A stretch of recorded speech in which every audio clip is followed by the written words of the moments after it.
أشهد أن لا إله إلا الله وحده لا شريك له وأشهد أن محمدا عبده ورسوله أما بعد فأعوذ بالله من الشيطان الرجيم بسم الله الرحمن الرحيم الحمد لله رب العالمين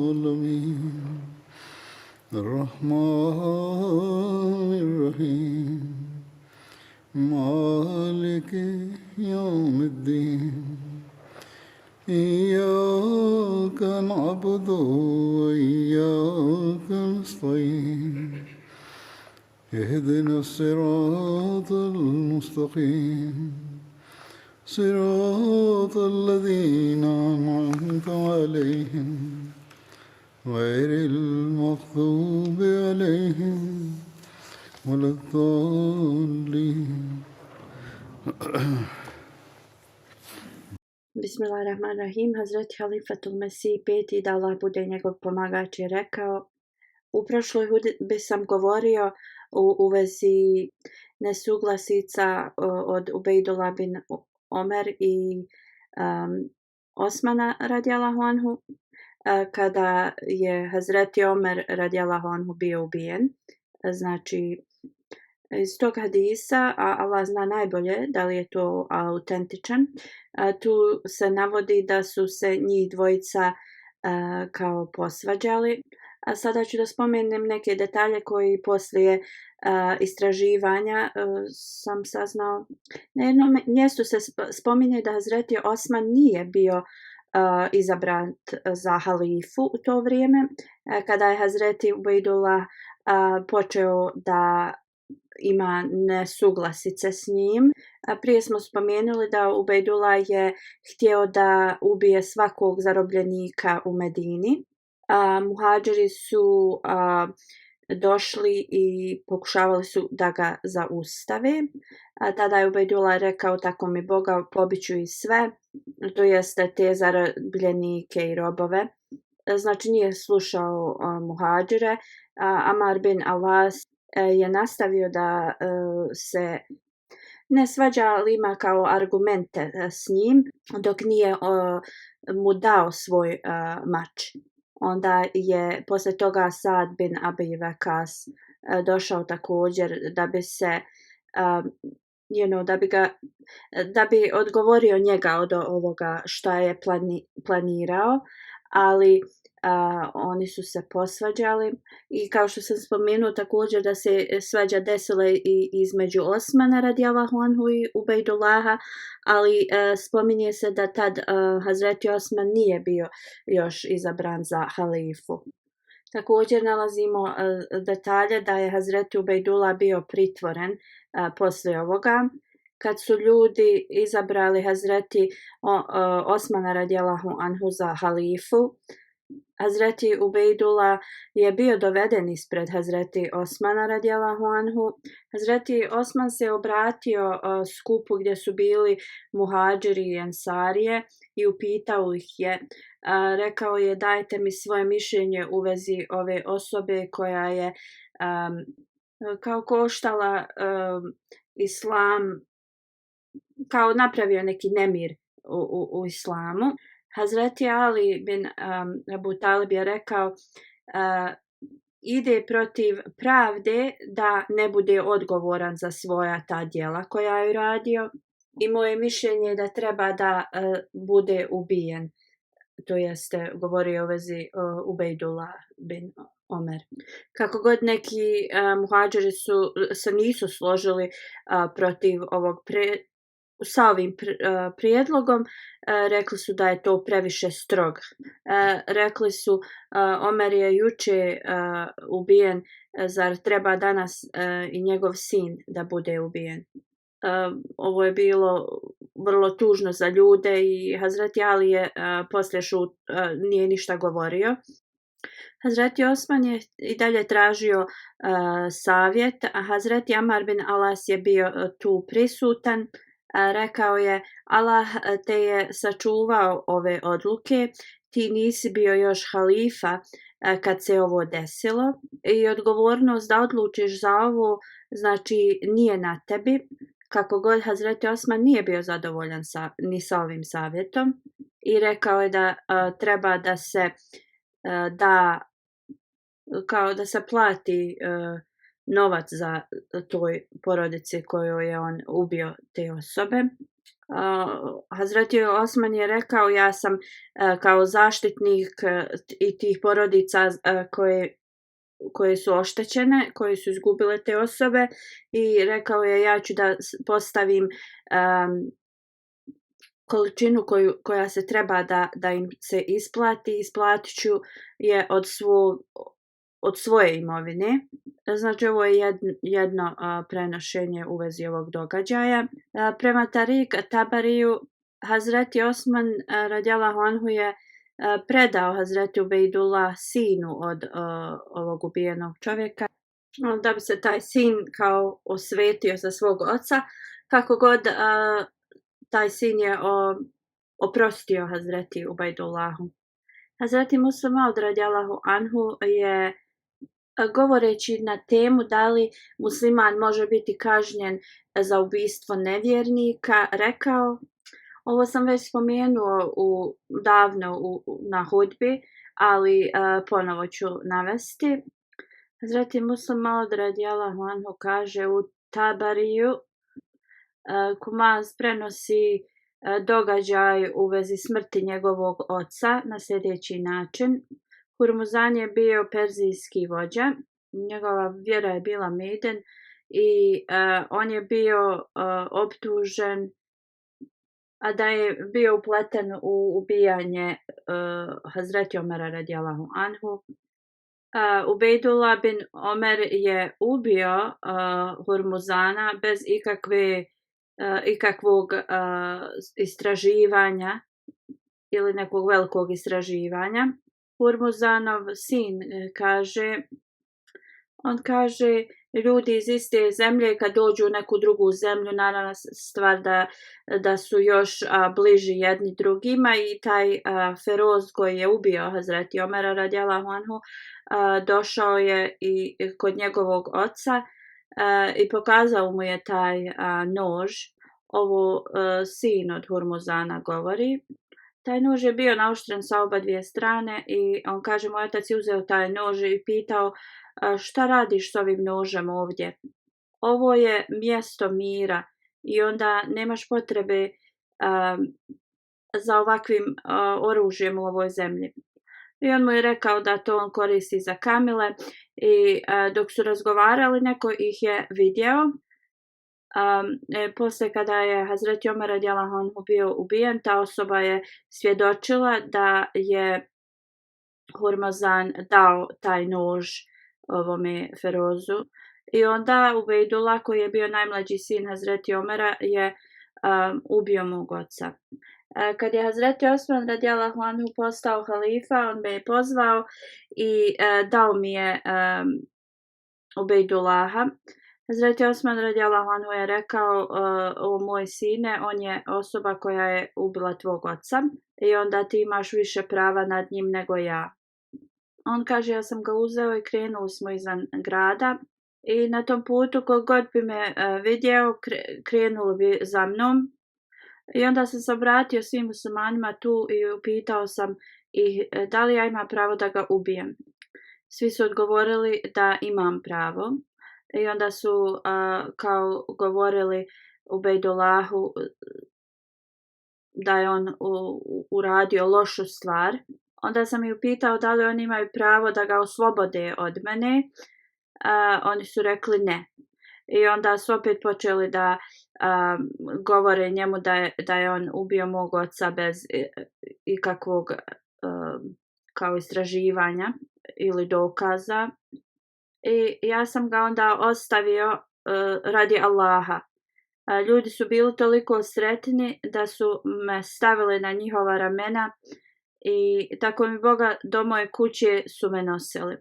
Ovo nam pokazuje da muslimani su davali smrtnu kaznu i muslimanima koji bi ubili nemuslimana na primjer na nedozvoljen način. Također ovo dokazuje da ubica samo može biti kažnjen od strane vlade, zato što ovdje vidimo da Ubejdullah bin Omer je predan od strane Osmana radijallahu anhu ovoj osobi da izvrši kaznu.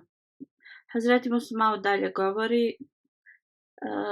Ovdje također možemo da vidimo da li osoba treba da bude data onima kojima je nepravda učinjena ili to vlada treba da izvrši tu kaznu. Ovo je prema potrebama vremena, nije kao jedan, na primjer, način, može da se promijeni. Zemlja može da, na primjer, ili država može da primijeni zakon koji je god najbolji za njih. Posle objašnjenja u vezi ovih detalja još ću navesti nekoliko detalja u vezi Hazreti Omera radijallahu anhu. Hazreti Omerova pobožnost i skrušenost u vrijeme kada je bio ranjen je bila, njegov sin prenosi da mu je naredio da bude vrlo skroman kada bude naručivao odjeću za one čefine za njega. Također u vezi ukopa dženaze mu je rekao da bude vrlo skroman i naveo je u smislu ako Allah želi da to izgleda drugačije, Allah će to da priušti njemu. Također je rekao nemoj dozvoliti ni jednoj ženi da ide na njegovu dženazu i nemoj da me hvalite za neke kvalitete koje ja nisam posjedovao, jer Allah ima kompletno znanje u vezi mene. Kad me budete nosili, nemojte hodati brzo. U stvari rekao, kad me budete nosili, nosite me brzo, jer ako Allah bude za mene odredio dobrotu i sve što je dobro, da što prije stigne do toga. Ako Allah bude kao njega odredio da je on zla osoba ili nešto, onda ćete se što prije riješiti zla. Također je naredio da se njegovo tijelo ne pere sa mirisom. Hazreti Osman radijallahu anhu prenosi da je otišao kod Hazreti Omera i da je tad Hazreti Omer kao odmarao svoju glavu na koljenu svog sina, Hazreti Abdullaha bin Omera. Hazreti Omer radijallahu anhu je rekao svom sinu Abdullahu, spusti moju glavu na zemlju. On je rekao, moja noga i zemlja su skoro iste visine. Hazreti Omer radijallahu anhu je onda ovo ponovio nekoliko puta i na kraju rekao, molim te, spusti mi moju glavu na zemlju. Onda prenosilac kaže da je Hazreti Omer spojio svoje noge i rekao, ja i moja majka ćemo biti uništeni ako nam Allah ne podari njegov oprost. I onda je Hazreti Omer radijallahu anhu preminuo. Hazreti Simak Hanefi prenosi da je čuo Ibn Abasa kako govori, da je neko rekao Allah je uspostavio mnoge gradove i mnoge pobjede su se desile kao u njegovo vrijeme i nabrojao je sve uspjehe koji su se desili. Hazreti Omer radijallahu anhu je rekao ja želim da postignem spas. Drugim riječima, on uopšte nije se nešto kao hvalio ili bio ponosan na taj uspjeh na ovom svijetu. Umjesto toga njegova strah prema dragom Allahu je bio iznad svega. I jedino se brinuo o ahiretu. Zeid bin Aslam prenosi od njegovog oca, kada se je približila smrt Hazreti Omera radijallahu anhu, rekao je, vi imate neke prigovore u vezi mog kao liderstva. tako mi Boga ja tražim spas na način da ne dobijem nikakvu kaznu, ali ne moram biti ni nagrađen. Hazreti Muslim Maud radijallahu anhu govori u vezi ovoga. Hazreti Omer je bio neko koji cijeli život se brinuo za islam, uvijek se žrtvovao na najveći način. Žrtvovanja nisu bila ista kao od Hazreti Ebu Bekra radijallahu anhu, ali njegov nijet je bio isti. Kad je Hazreti Ebu Bekr radijallahu anhu preminuo, Hazreti Omer radijallahu anhu je počeo da plače i rekao je da Allah dželešanuhu podari svoje blagoslove na Ebu Bekra. Pokušao sam mnogo puta da ga nadmašim, ali sam uvijek bio neuspješan. Jednom je časni poslanik sallallahu alejhi ve sellem tražio od ljudi da donesu svoje bogatstvo. Ja sam donio pola svoje imovine i mislio sam da ću zasigurno nadmašiti Ebu Bekra radijallahu anhu, govori Hazreti Omer radijallahu anhu. Kako god, Hazreti Ebu Bekr je već bio tu. Časni poslanik sallallahu alejhi ve sellem je upitao Ebu Bekra radijallahu anhu, jer je znao da je on donio sve što je imao i da ništa neće ostaviti kod kuće, pa ga je upitao: šta si ostavio ukućanima, o Ebu Bekre? On je odgovorio: ostavio sam Allahovo ime i njegovog poslanika sallallahu alejhi ve sellem. Hazreti Omer radijallahu anhu je zaplakao i rekao: ni tad nisam ga mogao nadmašiti.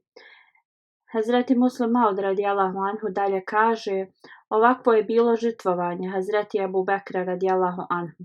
Imao je ovakve ljude, a imamo i ljude koji ne žele da daju ni 1/10 svoje imovine i zabrinuti su ako udjeljuju i 1/10. Hazreti Omer radijallahu anhu pred svoju smrt bi govorio: Allahu moj, ne očekujem nikakvu nagradu, jedino što tražim je da me sačuvaš od kazne. Onda detalji i u vezi Hazreti Omerovog ukopa i dženaze. Hazreti Abdullah bin Omer je guslio tijelo Hazreti Omera radijallahu anhu. Ibni Omer prenosi da se dženaza klanjala u poslanikovoj džamiji. Hazreti Suhejb je predvodio dženazu namaz. Hazreti Džabir prenosi, radijallahu anhu, ljudi koji su spustili Hazreti Omera u mezar su Hazreti Osman bin Affan, Sejd bin Zaid, Suhejb bin Sinan, Abdullah bin Omer. Također se spominju i Hazreti Ali, Abdullah bin Auf, Sad bin Ebi Vakas, Hazreti Talha, Hazreti Zubeir bin Alavam su također spomenuti. Obećani Mesija alejhi selam kaže: blagoslov je biti spušten u mezar pored ovakvih blagoslovljenih osoba. Zabilježeno je u vezi Hazreti Omera radijallahu anhu, kad je osjetio da mu se smrt bliži, poslao je poruku Hazreti Ajši radijallahu anha da je pita da li bi on mogao da dobije mjesto pored poslanika sallallahu alejhi ve sellem za njegov mezar. Hazreti Ajša se žrtvovala tada i dala mu je mjesto. Hazreti Omer je rekao: nemam nikakvih briga jer ću biti ukopan pored časnog poslanika sallallahu alejhi ve sellem. Na drugom mjestu obećani Mesija alejhi selam je rekao: osoba koja se preda uzvišenom Allahu dželešanuhu i da se cijeli svijet protiv te osobe okrene, ništa joj ne može biti. Oni ljudi koji žele iskrenu vezu sa Allahom nikada nisu na gubitku. Allah je najveći. Allah zna kolika je bila iskrenost Hazreti Ebu Bekra i Omera radijallahu anhu. Obećani Mesija alejhi selam kaže da je i Isa ili Musa alejhi selam u to vrijeme bili živi, dvojica bi poželjeli da budu njihovi mezari pored poslanika i Ebu Bekra radijallahu anhu. sallallahu alejhi ve sellem poslanika. Kako god ovaj stepen se ne postiže samo zato što nečije srce žudi za tim. Obećani Mesija govori ovo, samo Gospodar može da podari svojim iskrenim slugama.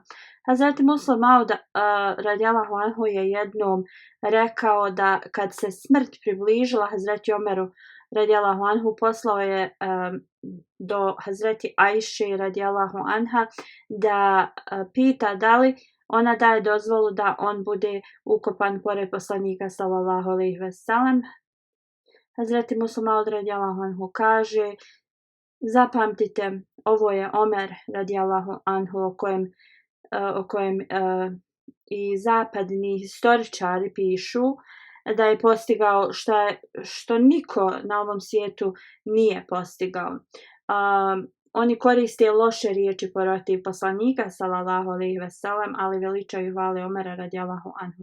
Znači, Omer radijallahu anhu je bio osoba koja je provodila svoje vrijeme uz časnog poslanika i on je želio da bude ukopan ispod nogu časnog poslanika sallallahu alejhi ve sellem. Da ovo nije bila njegova istinita želja sa svim ovim uspjesima koje je on postigao u toku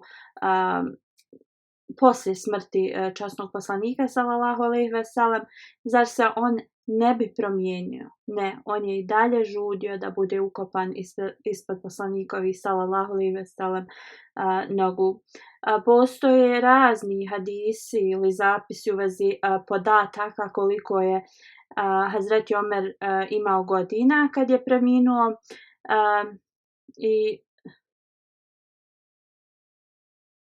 također u vezi kad se rodio.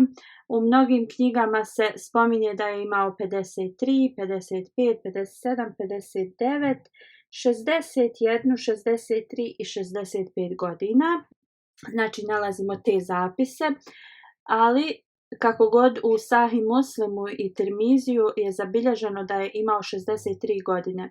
Hazreti Enes bin Malik prenosi da kad je časni poslanik sallallahu alejhi ve sellem preminuo, imao je 63 godine, također Ebu Bekr radijallahu anhu i Omer radijallahu anhu je imao 63 godine. Ibn Abbas prenosi kad se tijelo Hazreti Omera spustilo, da mu se dženaza klanja, ljudi su okupili oko njega i prije nego što će ga spustiti u mezar, molili su se za njega i on kaže: ja sam bio prisutan. Neka me osoba zgrabila za rame i to me je malo i kao potreslo. Okrenuo sam se i to je bio Hazreti Ali bin Ebu Talib. On se je molio Allahu: Allah moj, podari milost Hazreti Omeru i onda je rekao: o Omere, niko na ovom svijetu nije ostao sa tvojim djelima. Tako mi Allaha, Allah će te postaviti sa tvojim prijateljima, to jeste sa časnim poslanikom sallallahu alejhi ve sellem i Ebu Bekrom radijallahu anhu. Onda je rekao: mnogo puta sam čuo časnog poslanika sallallahu alejhi ve sellem da kaže: ja i Ebu Bekr i Omer smo otišli, ili ja i Ebu Bekr i Omer smo ušli, ili ja i Ebu Bekr i Omer smo izašli. Drugim riječima, časni poslanik sallallahu alejhi ve sellem bi ovako uvijek govorio kad bi spominjao neke događaje. Džafer bin Muhammed prenosi od svog oca kad je tijelo Hazreti Omera bilo okupano, kad su radili gusul, kad su ga stavili u ćefine, stavili su njegovo tijelo na krevet. Hazreti Ali je sjeo pored njega i hvalio ga je. Rekao je: tako mi Allaha, ne postoji druga osoba na ovom svijetu čija djela bi ja volio da imam i da stojim ispred Allaha kao što je ova osoba u ćefinima, misleći na Omera radijallahu anhu. Ebu Muhlad prenosi da je Ali bin Ebu Talib rekao da časni poslanik sallallahu alejhi ve sellem nije bio ni preminuo, mi smo već shvatili da najbolja osoba među nama je bio Ebu Bekr radijallahu anhu. Isto tako Ebu Bekr radijallahu anhu nije bio ni preminuo kad smo shvatili da Hazreti Omer je najbolja osoba od nas. to jeste posle Ebu Bekra. Zeid bin Vehab prenosi da su došli u posjetu Abdullahu bin Masudu radijallahu anhu. On dok je govorio u vezi Hazreti Omera plakao je toliko da kamenje na podu je postalo mokro. Onda je rekao Abdullah bin Masud: Omer je bio jaka tvrđava Islama, ljudi su ulazili u nju i ne bi odlazili. Kad je preminuo, pukotine su se počele da pojavljuju u ovoj tvrđavi i ljudi su počeli da je napuštaju, to jeste počeli napuštati Islam. Ebu Vil kaže da je Abdullah bin Masud rekao da je znanje Hazreti Omera stavljeno na jednu stranu vage, a znanje svih drugih na drugu, Omerova radijallahu anhu strana bi bila teža. Ebu Vil kaže: ovo sam spomenuo Ibrahimu, na što je on rekao: tako mi Boga, ovo je istina. Abdullah bin Masud je rekao nešto još veće od toga. Upitao sam ga šta je rekao. On je rekao: kad je Hazreti Omer preminuo radijallahu anhu, Abdullah bin Masud radijallahu anhu je rekao kao da je 9/10 znanja nestalo ili otišlo sa njim.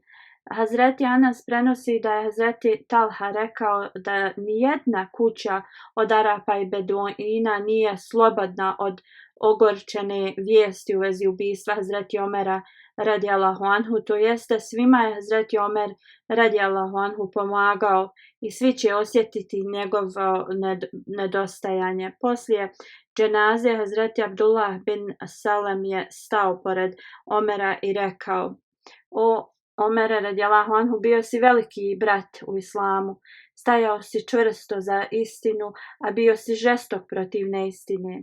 Kad je tvoje odobrenje bilo potrebno, davao si ga, a pokazivao si ljutnju u pravo vrijeme. Bio si častan, nisi volio da hvališ druge previše, niti si govorio iza njihovih leđa. U jednom hadisu se spominje kad je Hazreti Omer radijallahu anhu preminuo, Hazreti Sejd bin Zeid je počeo da plače. Osoba ga je upitala: o Ebu Lavud, zašto plačeš? On je rekao: plačem zbog Islama. Zaista smrt Hazreti Omera radijallahu anhu je učinila pucanje Islama koja neće biti popravljeno do sudnjeg dana. Ibn Umar prenosi da poslije smrti poslanika sallallahu alejhi ve sellem mi bi govorili da najbolji među nama je Ebu Bekr radijallahu anhu, pa onda Omer radijallahu anhu, pa onda Osman radijallahu anhu. Hazreti Hudejfa radijallahu anhu kaže: u toku vremena Hazreti Omera radijallahu anhu, Islam je bio kao osoba koja je išla prema pravcu uspjeha. A kada je bio ubijen, taj uspjeh je isto kao da je bio obrnut i otišao na drugu stranu.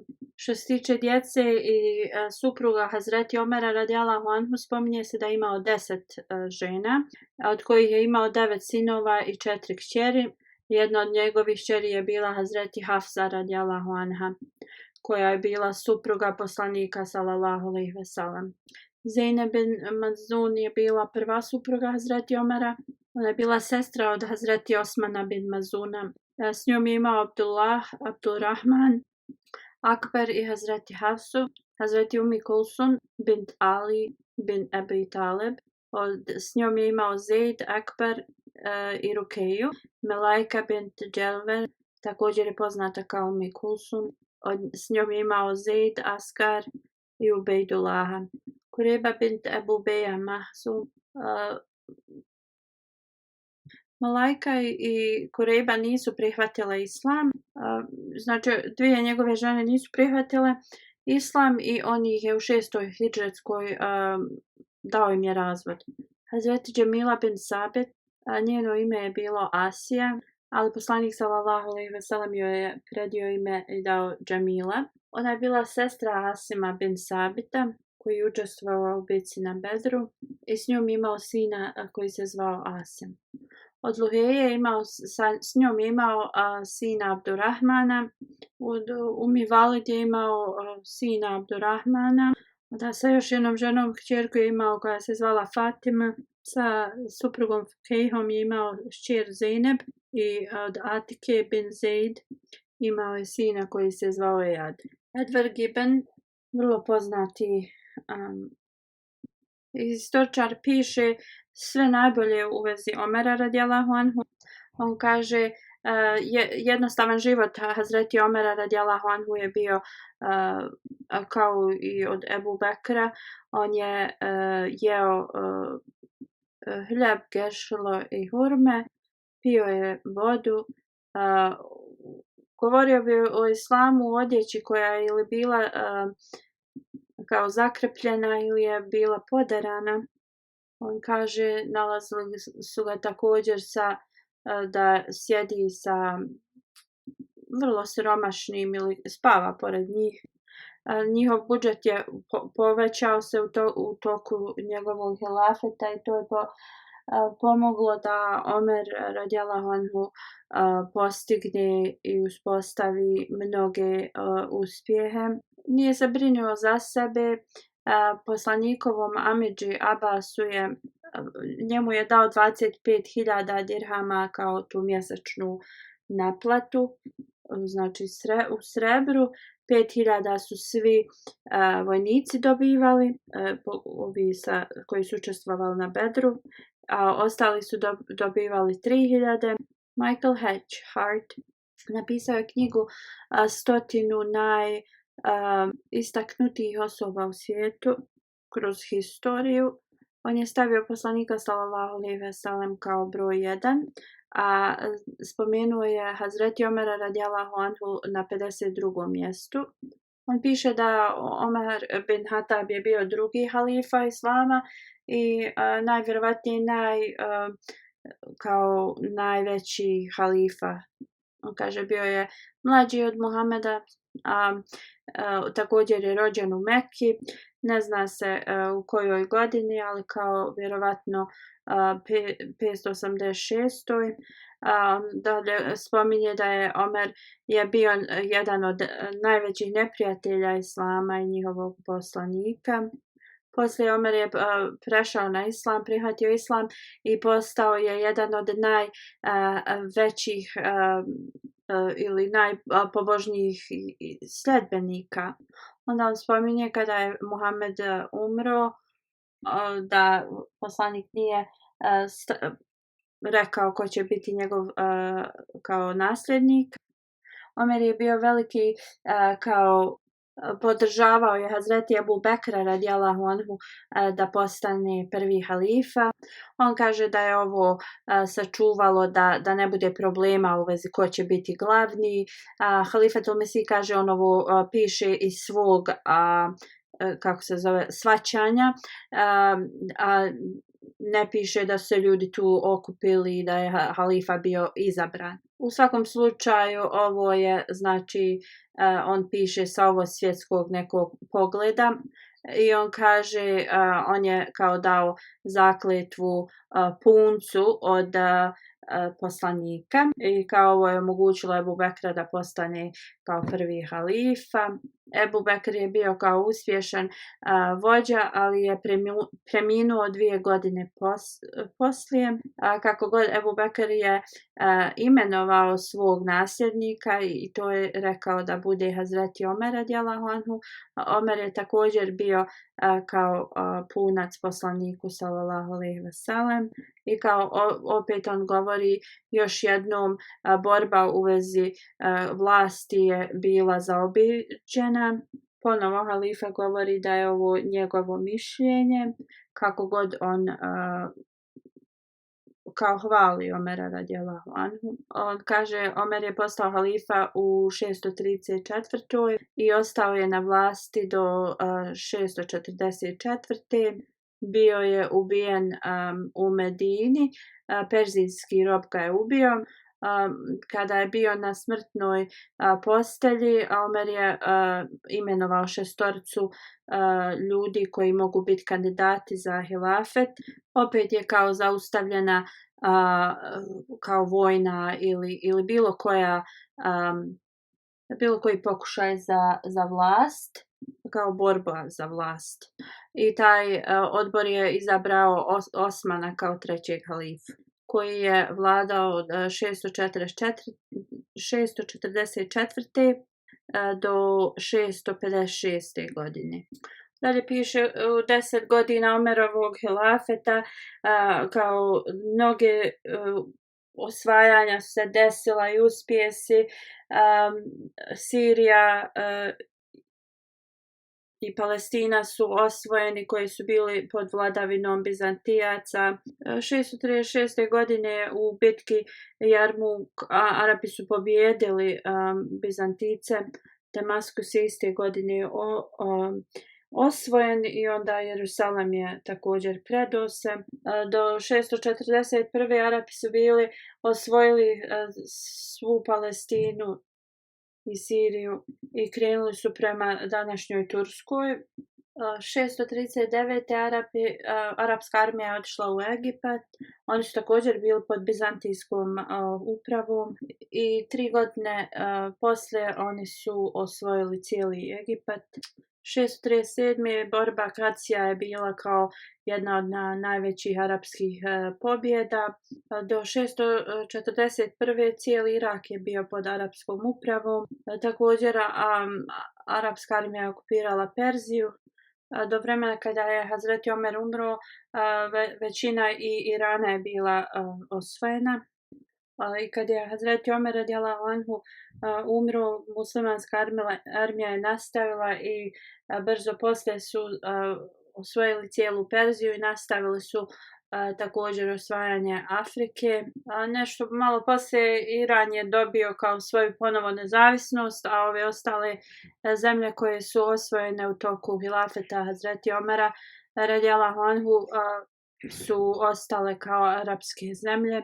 Onda piše, naravno, stari Omer je morao da smisli na neki plan ili režim koji upravljanja ovih osvojenih teritorija. Inače, Arapi imao je kao tu vojnu klasu i oni su naravno sad živjeli odvojeno od lokalnih ljudi. I onda spominje da ljudi iz tih zemalja su trebali da plaćaju porez, ali su zato dobili mir.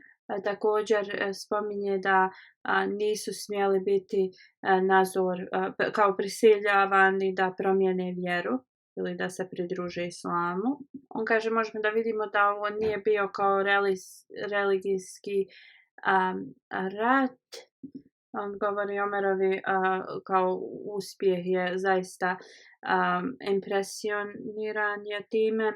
On kaže posle Muhameda on je bio glavna osoba koja je postigla to širenje islama. I on govori kao bez njegovog tog da nije bio taj njegov uspjeh osvajanje tih teritorija, kao ne misli da bi islam bio ovoliko proširen. Onda kaže skoro sva ta teritorija koju je on osvojio ostala je kao do dan danas arapska teritorija. Naravno, on govori Muhammed koji je glavni za tu religiju treba da dobije najveće kredite, ali kao bila bi velika greška da se zanemari uspjeh od Omera radijallahu anhu. On također govori možda nekima kao čudo da Omer koji je nepoznata osoba mnogima je na većem mjestu u njegovoj knjizi nego kao neki Cezar ili neki drugi lideri svijeta. On kaže, ali ako usporedimo i teritoriju i kao period koliko su trajale ta vladavina muslimana, tu jednostavno se ne može usporediti. Profesor također Kehiti piše u svojoj knjizi, on opisuje Hazreti Omera da je bio skroman, jak čovjek sa velikim kao ozbiljnim ponašanjem, da je bio vrlo skroman, da mnogi muslimanski pisci su toliko inspirisani njegovom pobožnošću. Jednostavno on je bio taj sklop svih tih dobrih karakteristika koje jedan halifa treba da posjeduje. On govori, nama je rečeno da je on imao jedan ogrtač i jednu majicu, da je spavao na krevetu napravljen od lišća palmi njegova najveća briga je bila da se pravda da je uvijek na prvom mjestu i briga za vjeru. Halifatul Mesih kaže ovi detalji, imamo još detalja i nastavit će i budućnosti. Sada ću da spomenem neke džematle koji su preminuli. Sahibzadi Asma Begum sahiba je prva dženaza. Supruga Mirze Mubashir sahiba, on je bio sin od Mirza Bešir Ahmed sahib. Ona je preminula u 92. godini. Inna lillahi wa inna ilaihi rađiun. Bila je unuka obećanog Mesija alejhi selama, najmlađa. Ona je bila Musi. Iza sebe ostavlja sina i četiri kćerke. Njen sin Tarik Akbar kaže: moja majka je uvijek ostala predana zajednici, vjeri, hilafetu. Uvijek je davala čendu, plaćala je za svoje umrle također, pomagala je tajno mnogim siromašnima i govorila je: oni koji rade za džemat su kao moja braća i sestre i ja imam obavezu da se brinem za njima. Uvijek je održavala rodbinske veze, uvijek je klanjala redovno. Njena snaha kaže: kada smo pravili našu kuću u Americi, majka je rekla da trebamo prije nego što kupimo namještaj da klanjamo na file u svakoj sobi u kući. Kaže, kad je moja majka preminula, ona mi je rekla: nikada nemoj sebe smatrati bez majke, jer kao ja sam kao tvoja majka. Ona kaže, zaista ona imala takvo ponašanje da je meni uvijek pokazivala više ljubavi nego prema svojim kćerkama. Uvijek je savjetovala da vezu s hilafetom ne prekidamo. Halifatul Mesih kaže da su i oni rodbinski vezani i da su je oni zvali Dadi. I Halifatul Mesih je objasnio kako i s majkine i s očeve strane dođu kao rodbina. U stvari ovo je njena snaha rekla da su bili kao rodbinski također povezani. On kaže da je stvarno nije samo reći da je imala vezu sa hilafetom ispravnu i jednostavno veliku, da je to samo su riječi. Ona je zaista imala to, da je udjeljivala mnogo i da je mnogo plaćala za vakfe džedid, ne samo za sebe, već i za neke radnike džamata i ljude koji su u Kadijanu. Njena kćerka Šahida kaže: majka je kao ukrenula nam pažnju Allah dželešanu od malih nogu i rekla je: ma da vam treba jedna petla za cipele, to tražite od Allaha. Rekla nam je da redovno klanjamo i da imamo vezu sa hilafetom. Ona je rekla, kada je bio izbor za novog halifu, rekla nam je: kogod da postane halifa, vi sa punim srcem ga morate biti poslušni. Također nam je uvijek govorila da mi postanemo ta grana, plodna grana zajednice obećanog Mesija alejhi selam. Radije da postanemo nego da postanemo, ne daj Bože, suha grana koja će pomoći drugima da odu da se odalje od vjere. Onda njena kćerka Nusret Jahan kaže: malih nogu je kao pazila nas, ako bi učila Kur'an, često bi zastajala i objašnjavala nam značenja i uvijek bi govorila o našim kao umrlim i često bi govorila razne priče iz njihovih života koje su bile vrlo korisne za nas. Sada sahiba Ležna iz Lahora piše, kaže da je bila vrlo darljiva žena. Kad bi god se skupljale neke donacije ili bilo šta, ona bi uvijek učestvovala, ali baš sa velikim iznosom. Verbalno bi davala znači kao saglasnost da će da udjeljuje, također bi to zapisivala na papir. Ona bi uvijek govorila da nikome se ne govori u vezi njenog udjeljivanja i također je živjela vrlo jednostavnim životom. Neki su im misli da je ona i škrta, ali iako je ona što se tiče nje živjela vrlo jednostavno i skromno, davala je mnogo drugima. Kaže, jednom smo tražili donacije za izgradnju džamije, ona je poslala veliki iznos oko 10 miliona rupija. Njena unuka kaže, od malih nogu nam je uvijek govorila o dobrim djelima i upućivala nas je da klanjamo, da bi imali svijetlu budućnost.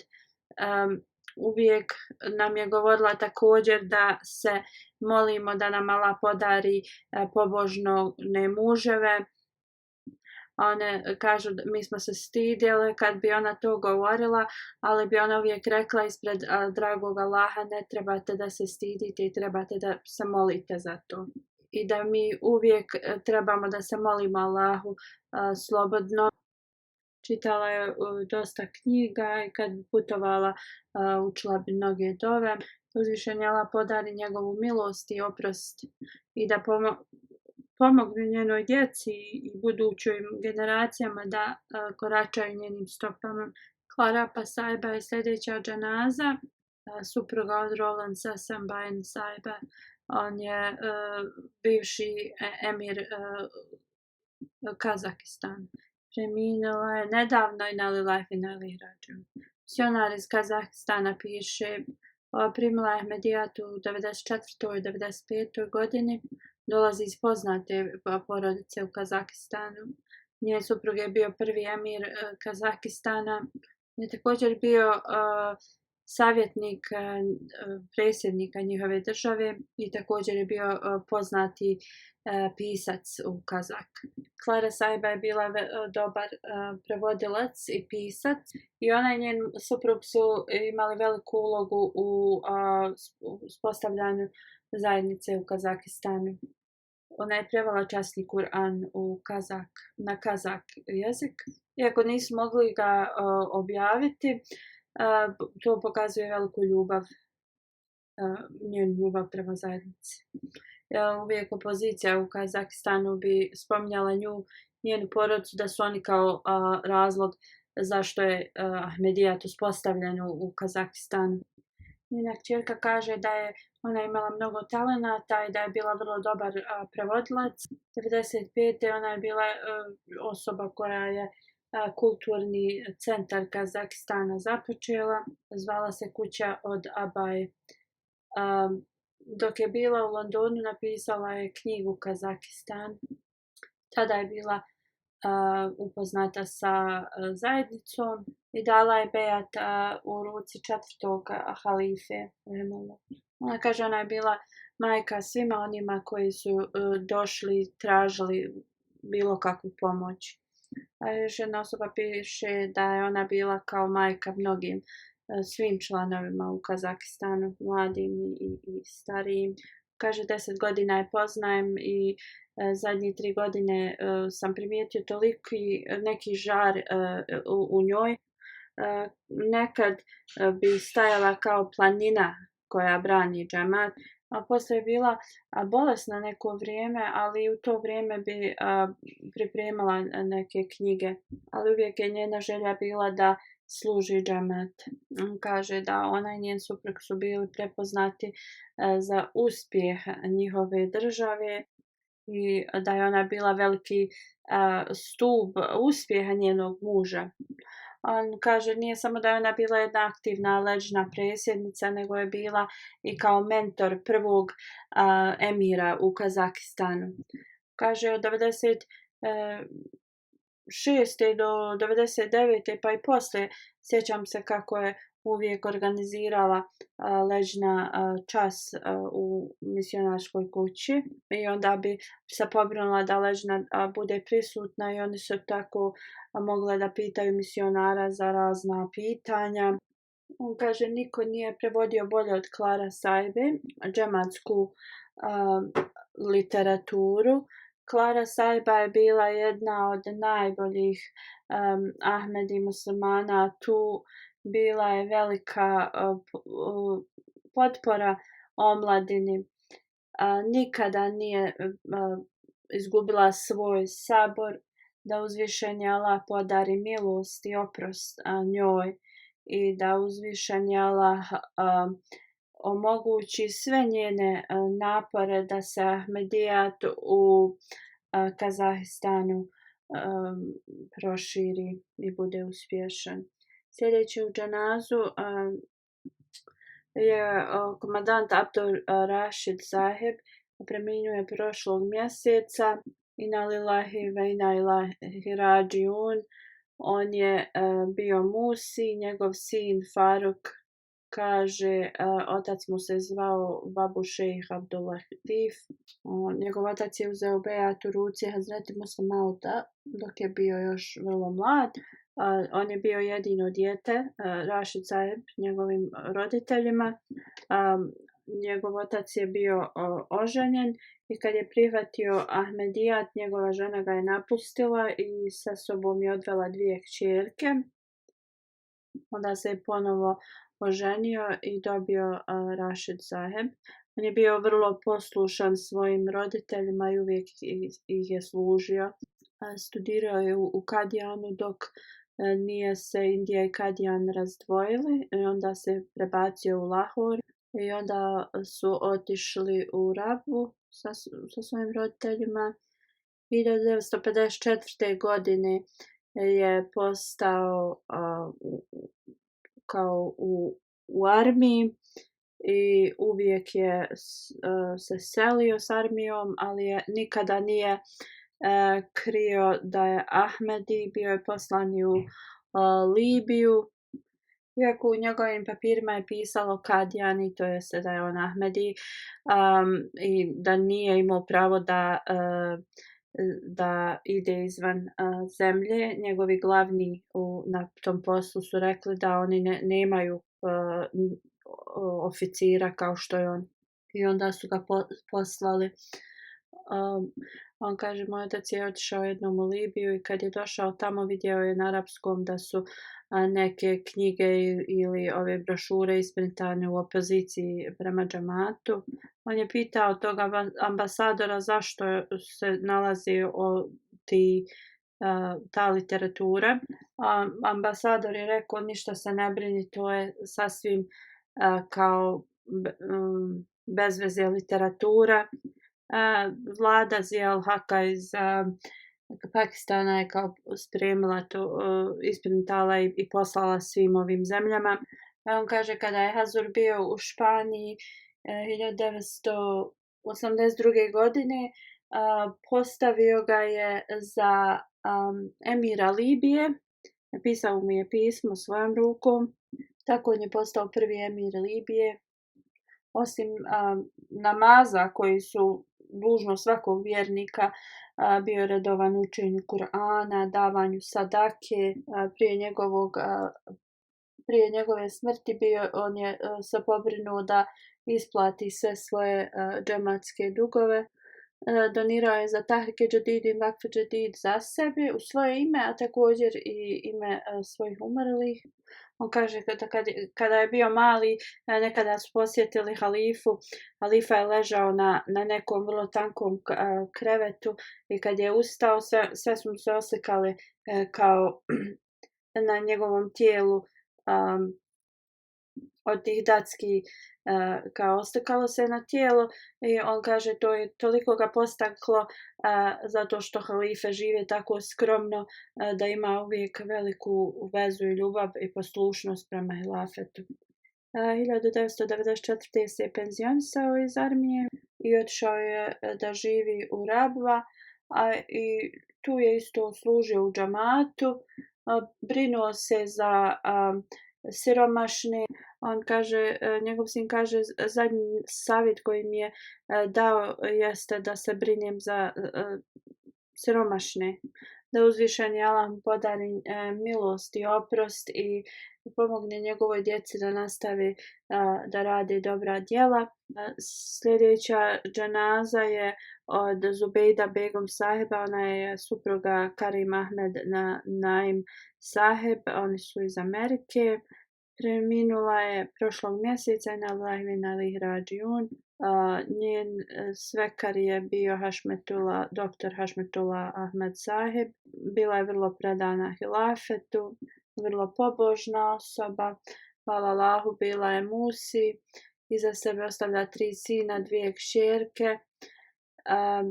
Jedan sin je Nunan Ahmed Sahib, on je glavni za Humanity First u Americi. Ona je također bila punica dr. Abdul Salam Šehida. Njena kćerka koja je bila udata za ovog doktora koji je postao šehid piše: moja majka je pokazivala ljubav prema svima, za sviju se molila, davala bi im savjete i uvijek se brinula za siromašne. Bila je vrlo dobra prema rodbini, bila je redovna da klanja tahadžud od mladosti. Svoj život je potrošila vjerujući dragom Allahu u vezi svega. Od malih nogu petkom smo je uvijek viđali kako se mnogo moli, uvijek se brinula da na vrijeme udjeljuje, da uzvišeni Allah se smiluje i oprosti joj i pomogne njenoj djeci da rade i nastave njena dobra djela. Sljedeća dženaza je od Hafiz Ahmed Guman Sahib, nedavno je preminuo. Inna lillahi wa inna ilaihi rađiun. On je volio da čita mnogo prijevod i komentar časnog Kur'ana. Volio je da čita literaturu obećanog Mesija alejhi salama. Imao je čast da služi džemat u Rabbi. Bio je vrlo punktualan, uvijek je bio na vrijeme, uvijek je bio gostoprimljiv, vrlo radio je uvijek sve svoje poslove na najbolji način. On je uvijek bio radio bi zikri Allahi, ali također bi služio Allahova stvorenja. On bi se, znači, on bi prošao kroz težak period da bi drugima olakšao. Bio je musi, hvala dragom Allahu. Iza sebe ostavlja suprugu, 3 sina i 3 kćerke. Njegov zet Kašif Amir Bajwa Sahib služi ovdje. On je misionar u PA uredu u Londonu. Njegova kćerka Amtul Kulus kaže: skromnost je bila kao velika njegova osobina. On je vrlo skromno se nosio, njegova kuća je bila vrlo skromna, njegova hrana je bila jednostavna i uvijek bi odbacivao arogantnost. Uvijek je bio zabrinut da pomaže siromašnim. Uvijek, iako je imao ograničenu zaradu, uvijek bi trošio više na siromašnim nego na sebi. Uzvišeni Allah podari milost i oprost njemu i da pomogne njegovoj djeci da nastave da rade dobra djela.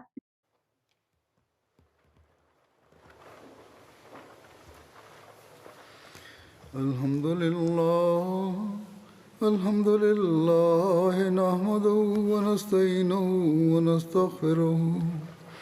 ونؤمن به ونتوكل عليه ونعوذ بالله من شرور أنفسنا ومن سيئات أعمالنا من يهده الله فلا مضل له ومن يضلل فلا هادي له ونشهد أن لا إله إلا الله ونشهد أن محمدا عبده ورسوله عباد الله رحمكم الله إن الله يأمر بالعدل والإحسان وإيتاء ذي القربى وينهى عن الفحشاء والمنكر والبغي